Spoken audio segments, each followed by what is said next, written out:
Welcome. I'm Hernan Murdoch, and in this episode, we're going to talk about the nature of the work of internal auditors, and also we're going to explore a little bit what risk management is all about.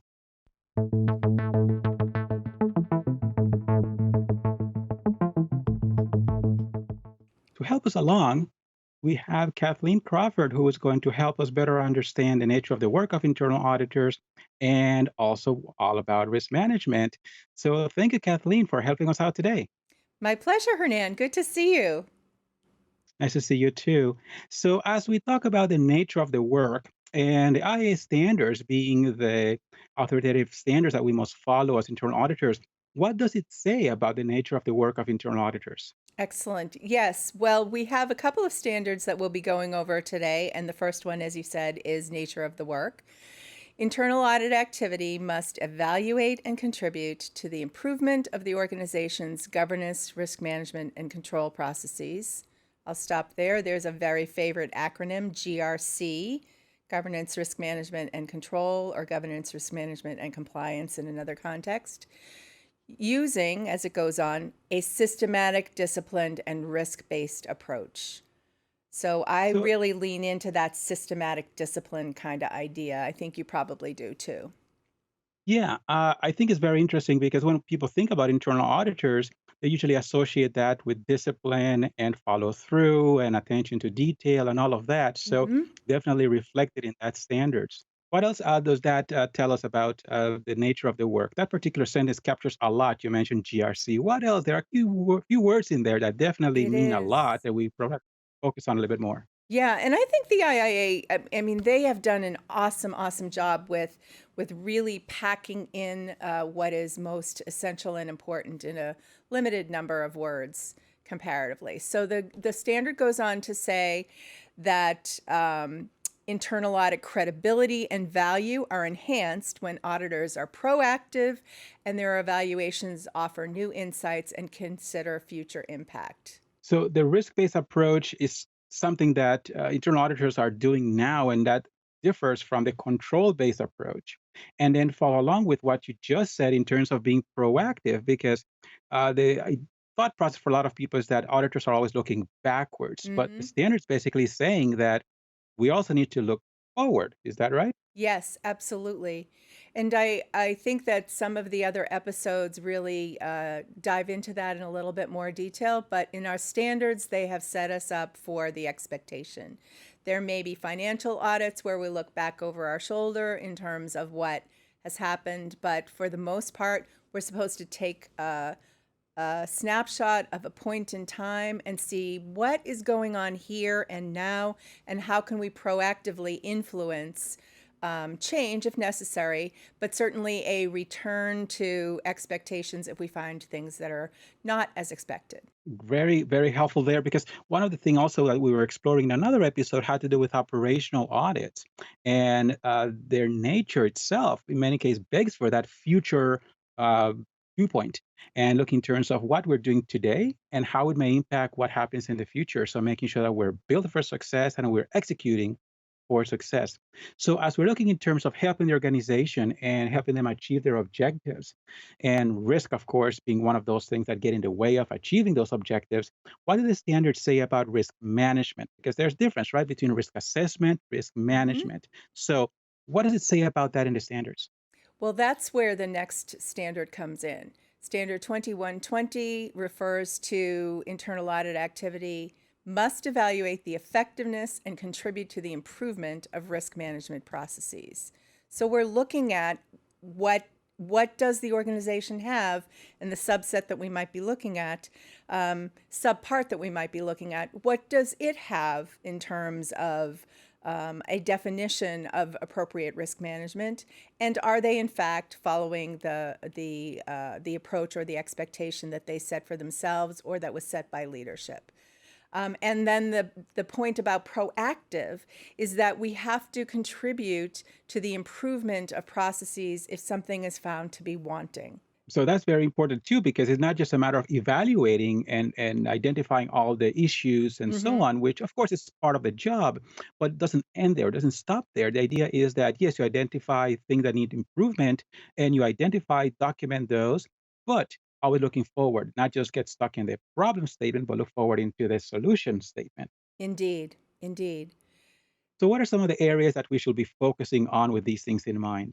Well, as I said, the IIA has done such a great job in designing these standards because the what I just read, it was more general, but they also do a really good job of breaking down the standards and giving more detail in terms of what applies to assurance engagements and what applies to consulting engagements. So we see nomenclature that has just a number associated with it is going to apply equally to both ends of the spectrum. But when you see a standard that has a suffix beginning with the letter A, that applies to assurance work. Standard that ends with the suffix beginning with C, that applies to consulting work.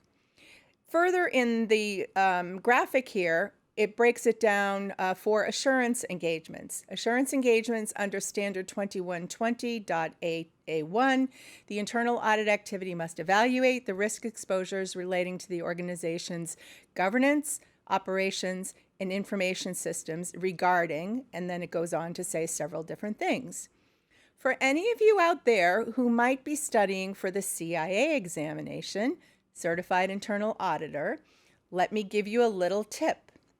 The 5 elements that are mentioned underneath Standard 2120.A1 have an acronym associated with them. The acronym is the word CARES. So they may not be in that order in the standard, but if you're looking for a helpful hint to help you with your studying, this will help you. That's very helpful. CARES. That's So, always very helpful to remember yeah, those elements. Yes. I yeah, remember when I was taking my exam, and I remember that these tips were very, very valuable. yes. So maybe we could petition them to put them in that order for the benefit of future test takers.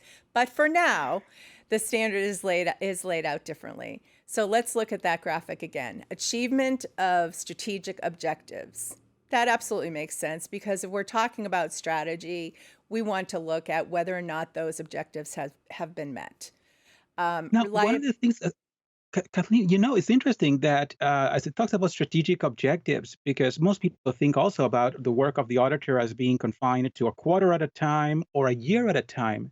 But the minute you mention strategic, then you're thinking longer term. You're Mhm. thinking 3, 5, 7, maybe 10 years. And then the question might be, well, what kinds of things will an auditor review that have that kind of a duration? What Mhm. kind of things come to mind that will have a duration that long that auditors will look at? Maybe IT projects?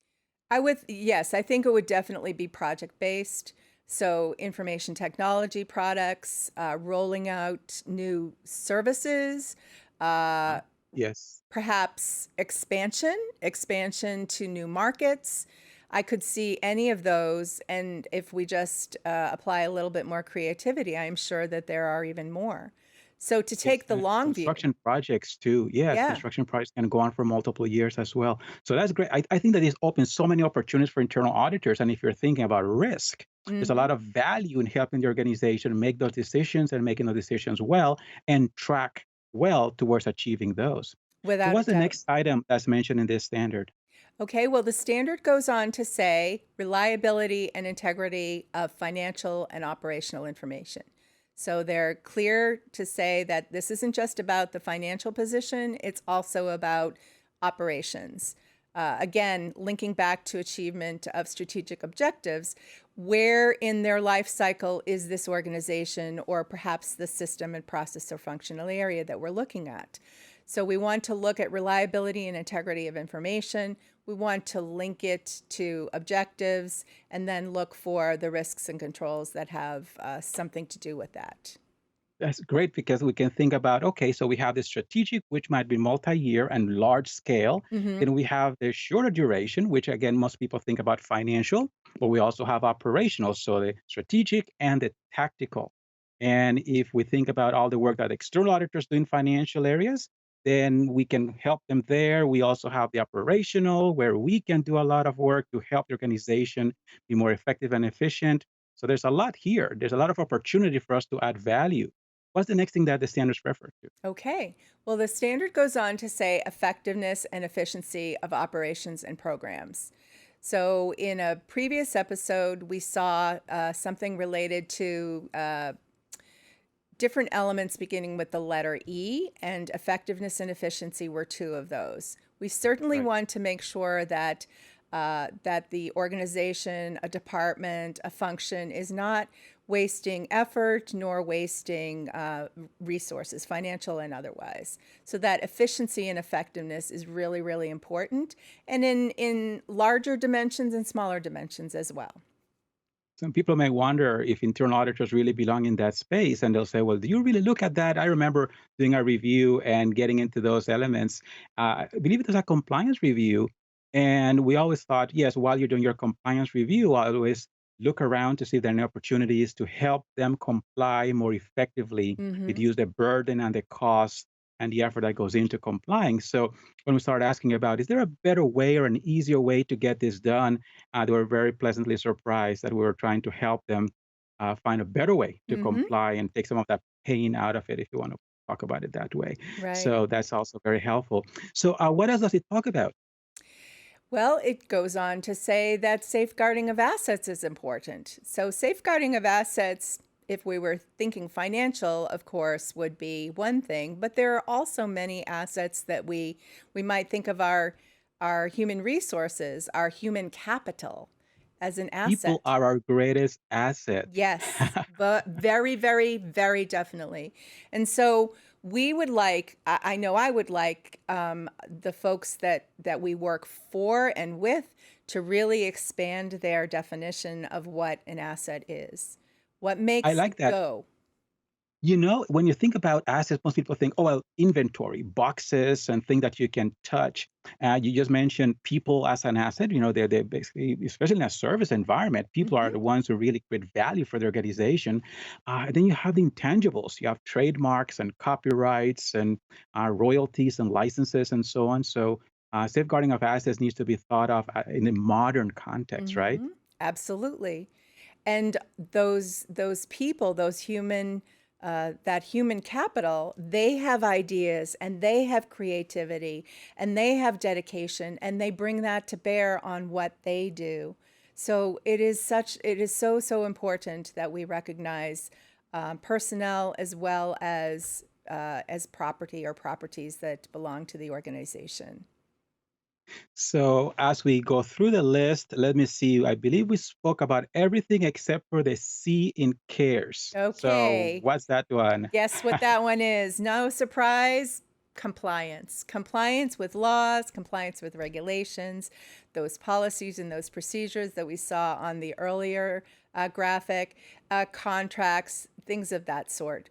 So, whatever agreements we've struck, whatever standards the organization is bound by, whether it is a true law or regulation, or maybe it's a policy, whatever those expectations are, that we rise to meet them and we make sure that we as auditors make sure that people understand what they're bound by, what their responsibilities are, and how they can best satisfy those responsibilities.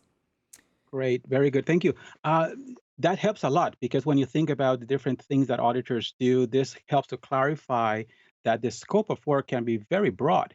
And the CARES acronym was definitely a very helpful hint to be able to remember the pieces along the line here.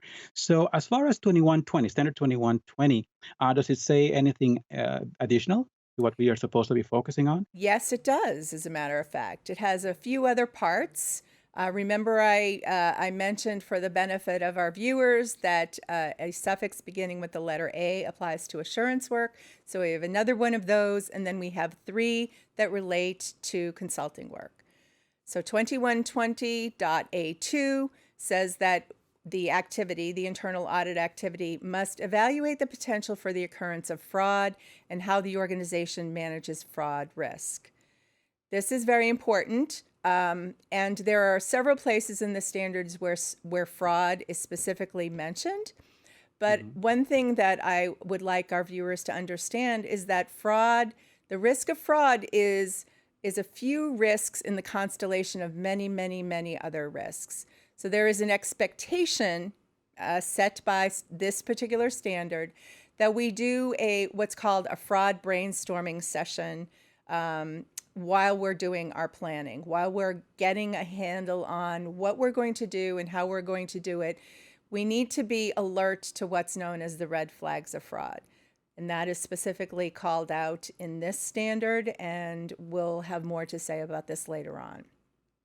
This also codifies the importance of not looking at fraud only from an investigative perspective, Mm-hmm. that you'll come in after it occurred and try to reconstruct events and find out what happened, who did it, how much money was lost, and where is it now. Right. But looking at it proactively, so it specifically mentions potential of fraud. Mm-hmm. So that's going back to what you just said about doing that brainstorming session, that exploration about how can fraud happen here. Right. And then the other thing has to do in terms of looking at how management manages that risk. So it also tells management that they need to also anticipate the potential of it and try to block it before any of those schemes can materialize. Yes, most definitely. Most So, definitely. what does the standard say about consulting? Because you mentioned that dot A is for assurance or compliance related, and then dot C is for consulting type activity. So, what do Correct. the standards say regarding consulting as relates to the nature of our work?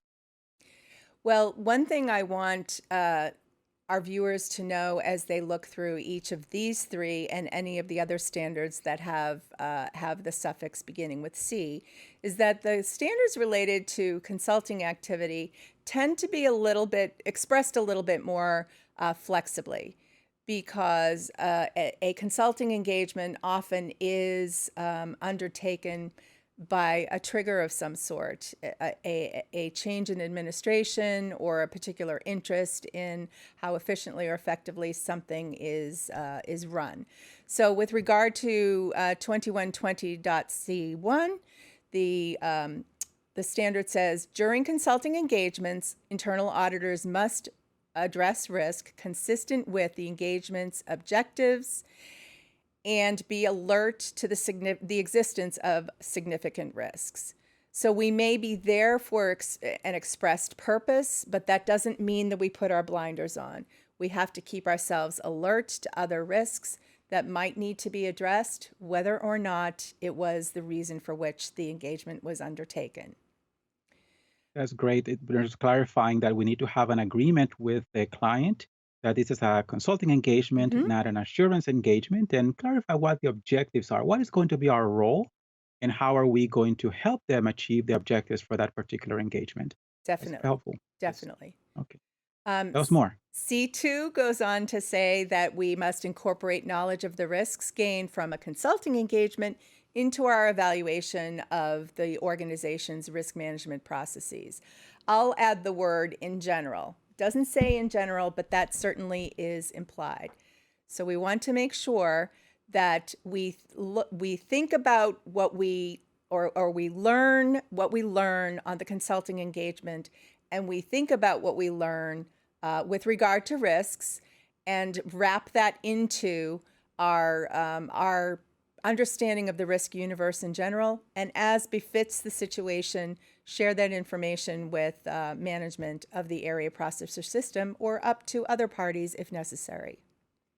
So, when you're thinking about internal auditors and the fact that we're supposed to be lifelong learners, then this basically says no matter what you're doing, pay attention and think of it as a lesson learned, an opportunity to gain knowledge about the organization and Mm-hmm. how that can help you as you go forward doing additional work for the organization. So, that's very important there. A little bit of a hint about always pay attention and look at it from a what can I learn from this experience? For Very sure. good. For sure. What else? The last particular standard in this area is 2120.C3. When assisting management in establishing or approving risk management processes, internal auditors must refrain from assuming any management responsibility by actually managing risks. So here, it is very, very clear that the Institute of Internal Auditors wanted to understand that separation of duties. That's one way to look at it. Another way to look at it is the independence and objectivity of internal audit must remain sacrosanct. It must remain intact. We can give advice, We will tell people what we see in assurance work and here in consulting work, but we cannot take over the responsibility of managing the risks on their behalf. That would puncture our independence and our objectivity, which is so central to this role, to this responsibility. So that goes back to the definition of internal auditing, where it says internal auditing is an independent assurance and consulting activity. So that independence is also reflected back here. And of course, independence is what helps you also become objective. So we can't sacrifice one because also compromise the other. Most So definitely. thank you very much. This was very helpful in understanding because you can just read the standards, but it's much better when you actually have someone like you with your expertise and knowledge to help us better understand what the intricacies of those standards are all about and how we can better understand what is implied. So not only the letter of the law, but the spirit of the law. So thank you very much. Appreciate it. Thanks, Hernan. Take care. If you like this series, subscribe to the ACI Learning YouTube channel to enjoy more audit-related content.